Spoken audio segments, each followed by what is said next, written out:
नया टॉपिक है, that is stability. अब स्टेबिलिटी क्या होती है?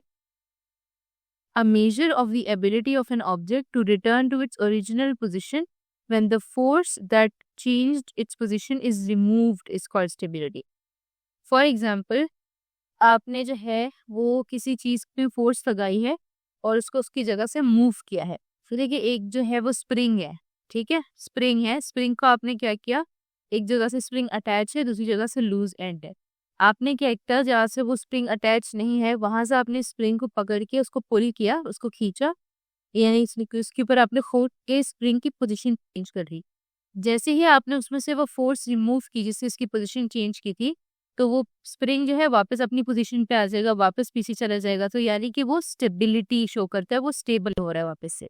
ठीक है, स्टेबल होने का मतलब आसान अल्फाज में कि कोई चीज अगर उसकी हालत खराब होती है या उसकी कंडीशन चेंज होती है, तो उसके अंदर इतनी ताकत हो कि जब वो जो फोर्स जो उसकी वो कंडीशन चेंज कर रही है, कि जब उस फोर्स को मैं रिमूव कर दूं तो उस चीज के अंदर इतनी ताकत हो कि वो वापस अपनी जगह पे आ जाओ।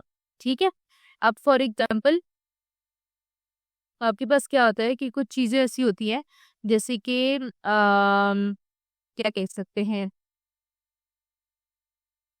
अच्छा, यहीं पे ऊपर पढ़ते हैं, हम इसकी एग्जाम्पल लेके दे रहे हैं। Stable objects are very difficult to topple over while unstable objects topple over very easily. Stability का ये मतलब होता है, जब भी मैं किसी चीज के ऊपर फोर्स लगाती हूँ तो वो चीज की पोजीशन चेंज करती है। ठीक है, अब क्या होता है, कि जब मैं उस चीज की पोजीशन मैंने चेंज की, उसके ऊपर एक फोर्स लगाई, अब मैंने क्या किया कि वो फोर्स उस चीज से रिमूव कर दी, मतलब फोर्स जो है वो मैंने हटा दी, जो मैं फोर्स लगा रही थी मैंने फोर्स हटा दी। तो फोर्स हटाने की वजह से वो चीज वापस अपनी ओरिजिनल पोजीशन पे आ जाएगी।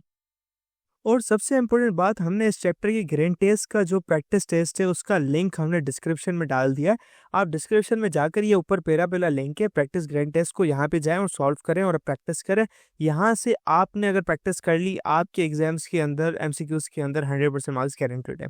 उसके अलावा अगर आपको हमारे फ्री नोट्स चाहिए, lecture, guest papers, model papers चाहिए, तो इस पहली वाली लिंक पे क्लिक करके आप हमारे चैनल को ज्वाइन हो जाए और दूसरी वाली लिंक को क्लिक करके आप हमारा व्हाट्सएप ग्रुप है इम्पोर्टेंट प्रीमियम, उसको ज्वाइन हो जाएं। ठीक है, अगर आपको ट्यूशंस वगैरह के अंदर एनरोल होना है, कोई डाउट है, तो ये हमारा व्हाट्सएप नंबर, इस पर क्लिक करेंगे आप डायरेक्ट व्हाट्सएप पे चले जाएंगे और तमाम बुक्स के पीडीएफ इस वाले यहाँ पर आखिरी वाले आपके पास गिवन है। आप यहाँ से कोई भी बुक उठा सकते हैं, आपकी जो मर्जी चाहे, सारी की सारी क्लासेस का। इसके साथ साथ आपसे रिक्वेस्ट है, आप चैनल को सब्सक्राइब और वीडियो को लाइक भी करते हैं।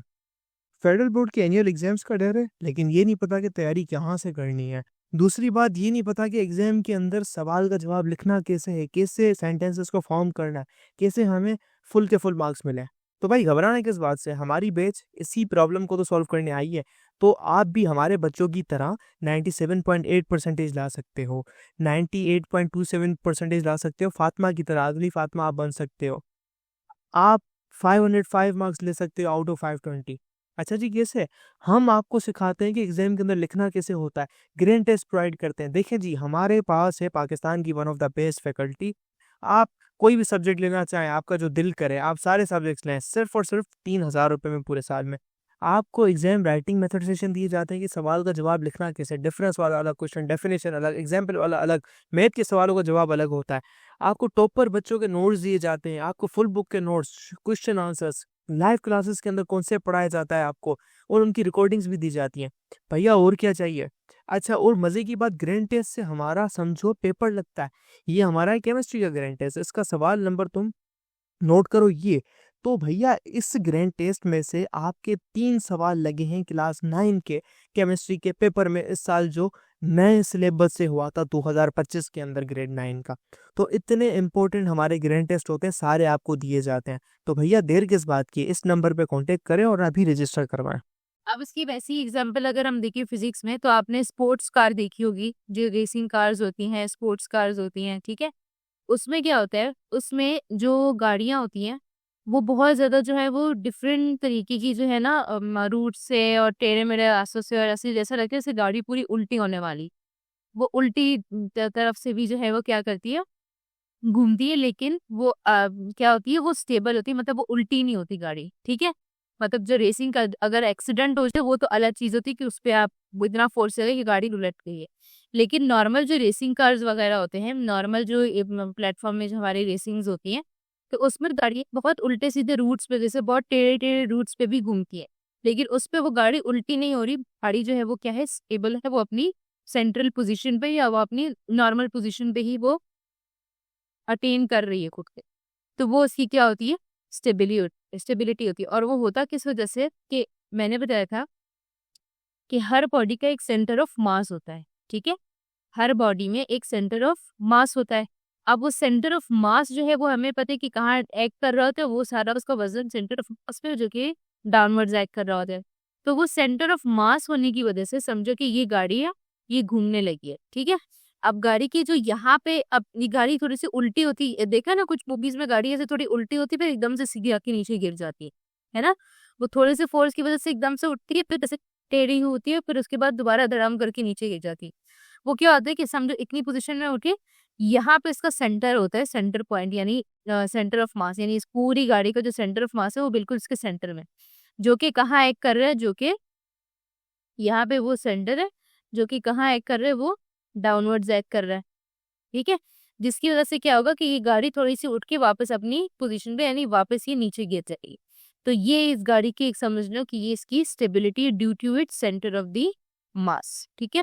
इसी तरह कुछ बसेस भी होती हैं कि वो अब ये इसका कोई वो होता है, क्या कहते हैं, अम, हाँ, एक और एग्जाम्पल, बस की एग्जाम्पल छोड़ते हैं, हम एक और एग्जाम्पल समझते हैं। जो गाड़ियों की जब टायर चेंज होते हैं, गाड़ियों की क्या होते हैं जब टायर चेंज होते हैं, समझो ये वाली गाड़ी है, इसका टायर चेंज करना है, तो टायर चेंज करते हैं यहाँ पे स्टेफनी लगती है ना। I don't know if you know about it, लेकिन एक स्टेफनी करके चीज होती है जो लगती है, जिसकी वजह से टायर को वो उठा देते हैं। तो ये गाड़ी को क्या करते हैं, मतलब यहाँ पे लगती है, जिसकी वजह से गाड़ी थोड़ी सी लिफ्ट हो जाती है, यानी कि टेढ़ी हो जाती है।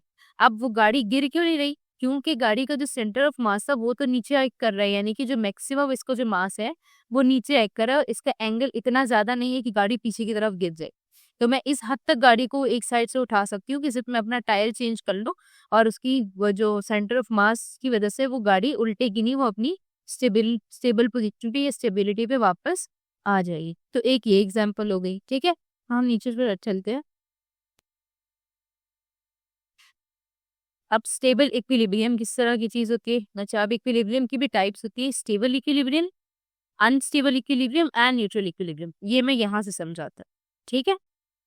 अच्छा, अब क्या हुआ कि आपके पास एक कोन शेप की चीज पड़ी है, ऊपर जो लिखा हुआ है ना वो एग्जैक्ट सेम चीजें लिखी नहीं है, बस उस टेबल में ये होता है कि जब आप जो है वो ऑब्जेक्ट की पोजीशन चेंज कर दो, तो वो और मतलब उस पे फोर्स लगा, उसकी पोजीशन चेंज कर दो, तो जब आप फोर्स हटाओगे तो वो वापस अपनी स्टेबल पोजीशन पे आ जाएगी, तो वो स्टेबल कहलाता है।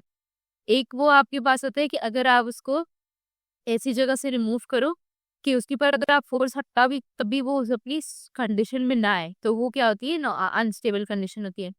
और एक ऐसी कंडीशन दे दो कि आप जो है वो क्या कर उसको ऐसी पोजीशन में रखिए कि वो रुके ही ना, वो कंटिन्यूअसली कोई ना कोई मोशन शो करिए, तो वो न्यूट्रल होता है। अब क्या मतलब है इसका, ये किस तरह से होता है, अब इसको हम समझते हैं। अच्छा, देखो, हमारे पास ये कोन शेप है, ठीक है। अब इसको आपने क्या जहन में लेना है, कॉर्नेटो की कोन ले ली जहन में, ठीक है। कॉर्नेटो आइसक्रीम होती है, उसकी कोन मेरे जहन में मैंने ले ली। अब क्या हुआ कि मैंने क्या किया कि कॉर्नेटो आइसक्रीम थी, अब उसको मैंने उल्टा करके रख दिया, ठीक है। क्या क्या अगर रख दिया, अब उल्टा करने के बाद मैंने फोर्स लगा के थोड़ा सा इसको साइड पे टिल्ट किया, और जब मैंने वहां से फिंगर हटाई, यहाँ पे तुमने पहले फिंगर रखी थी, फिंगर से मैंने इसको थोड़ा सा टिल्ट किया, जैसे ही मैंने फिंगर हटाई तो ये वापस जो है वो नीचे गिर गया। ऐसा ही होता है।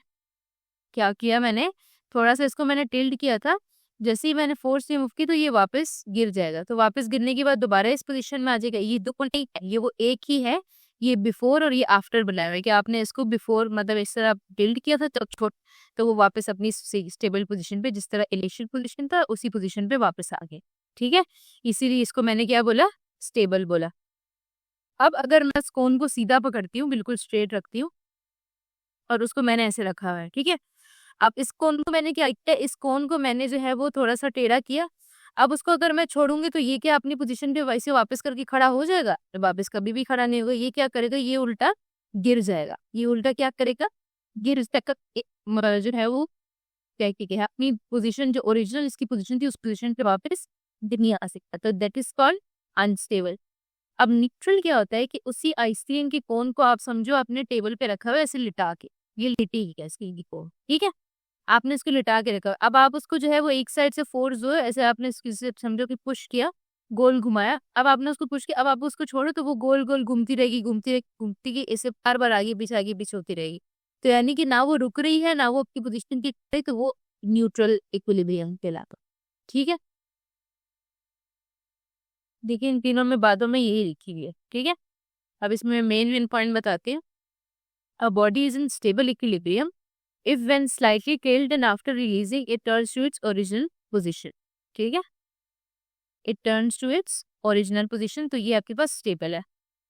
Unstable, a body is unstable if it moves further away from its previous position, it can slightly replace, यानी कि अपनी जो पोजीशन से उससे दूर चली जाती है, तो ये आपके पास अनस्टेबल है। और न्यूट्रल में क्या होता है कि अगर वो अपनी न्यू पोजीशन जो इसको मैंने न्यू पोजीशन ली थी उसी पोजीशन में रहती है, यानी कि कोई अपनी स्टेबल या अनस्टेबल कंडीशन में नहीं आती, तो ये आपके पास न्यूट्रल इक्विलिब्रियम। सिंपल जो मैंने आपको डायग्राम से समझाई वो भी ठीक है सारी। ठीक है, अच्छा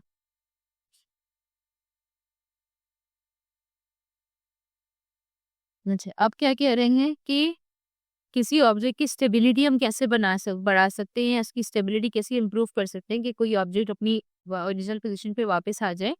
वो 3 तरह से हम कर सकते हैं। एक, bye lowering the centre of the mass. 2, by increasing the area of the support, और बाय बोथ।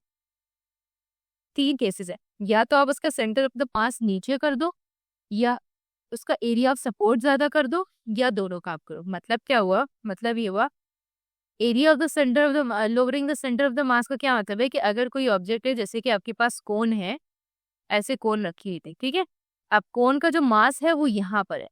अगर इसका सेंटर ऑफ मास यहाँ पे होता और आप इसको थोड़ा सा टेढ़ा करते, यानी कि यहाँ तक लेके आते, तो क्या होता कि यहाँ पे इसका मास होता, तो वो यहाँ पे से यानी कि ये चीज उल्टी करके गिर जाता। लेकिन इसका अगर मैं थोड़ा सा लोअर रखूंगी, तो अगर मैं इसको थोड़ा सा उठा भी दूंगी, तो वो वापस अपनी पोजीशन पे नीचे आराम से आ सकता है, गिरेगा नहीं, अपनी ओरिजिनल पोजीशन पे वापस आ जाएगा। Increase in the area of support, कि ये जो कोन वाला जो एरिया है वो, अब कोन वाला एरिया क्या है, अगर मैं अब अगर ये वाली जो जगह रखती हूँ तो ये मतलब अगर ये कोना अगर मैं उल्टा करके रखूँ तो फिर स्टेबल नहीं होगा। लेकिन अगर मैं ये जो लंबी वाली साइड है, यानी जो इसमें ज्यादा एरिया, ये वाली साइड उल्टी करके मैं अगर कोन को रखूँ तो ये आराम से स्टेबल हो सकता है। और बाय बोथ, यानी कि या तो आप दोनों करें कि एरिया भी ज्यादा दें उसको और उसका सेंटर ऑफ मास भी नीचे रखें। जी, ये जो बातें ये सारी मैंने आपको ये डायग्राम में एक्सप्लेन कर। अच्छी, इसके बाद आपको जाते हैं हमारे पास सेल्फ बैलेंसिंग टॉयज। ठीक है, सेल्फ बैलेंसिंग टॉयज किस तरह से होते हैं कि अब ये और ये तो हमने, मुझे नहीं लगता कि आपने भी कहीं भी देखा होगा, बट ये चीज हमने काफी देखी है कार्टून्स में और मूवीज में, बहुत सारी जगहों पे हम ये चीज देखते हैं। अब ये क्या हो रहा है कि इसको जो है जिस तरीके से डिजाइन किया गया है, इसका सेंटर ऑफ मास कहीं यहाँ पे आता है, इस पोजीशन पे आता है। ठीक है, तो अगर इसको मैं यहाँ से ये जो इसका जो रेड स्पॉट है, इससे अगर मैं इसको हिलाती भी हूँ, तो ये वापस घूम घूम के वापस क्या करेगा अपनी पोजीशन पे, यानी ये बिल्कुल सीधा हो जाएगा, ये बिल्कुल स्ट्रेट हो जाएगा। सही है, तो एक इस तरह के कुछ टॉयज भी आते हैं जो सेल्फ बैलेंसिंग, उनको इस तरह से स्ट्रक्चर किया जाता है कि देखो एक तो उनका एरिया भी जो है वो बड़ा है, और दूसरा उनका जो सेंटर ऑफ द मास है वो भी नीचे होता है, तो आराम से वो अपने आप को बैलेंस खुद से कर सकते हैं। तो ऐसे टॉयज को हम क्या बोलते हैं, सेल्फ बैलेंसिंग टॉयज बोलते हैं। ठीक है,